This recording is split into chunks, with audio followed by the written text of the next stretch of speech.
you diffuse your curly hair changes everything. There are 85,000 different ways to diffuse your hair. Here's what I do when my hair is parted in the middle. And yes, the placing of my part completely changes my diffusing routine. First thing I do is I start at one side of my head, I go all the way up to my roots. So when I cup diffuse, a lot of times people will like stop here. You wanna go all the way up to your roots, and then I hold it there for 45 seconds.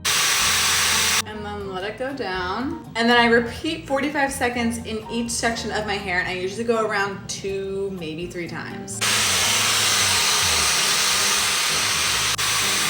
Because I still want length, I actually won't cup diffuse this bottom layer of hair, because then that gives that nice elongated look and it doesn't shrink it. Next section.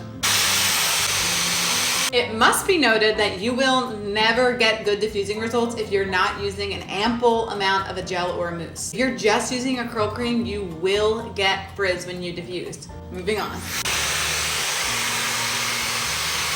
I don't know if you saw that, but I kind of like pick up my hair and place it in the diffuser cup. Watch again. I kind of pick up the section of hair I'm working on, bring my diffuser up to it, and then hold it right up against my roots. That was one time, now we gotta do that like 2 more times.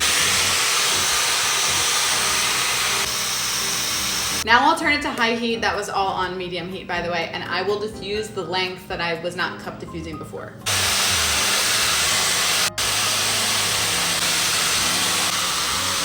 And then once the under layer is basically dry, everything should be like 90 to 90% dry at this point, and I just spot diffuse. I'll just hover over a spot until that little section that's still a little bit wet is dry. You can tell if a section is still wet if when you touch it, it still feels a little bit cold. Cold equals wet. You need to dry it more before you scrunch out the crunch, because you do not want to scrunch out the crunch prematurely. And once it's dry, you can scrunch or clap out the crunch. I prefer to clap it out.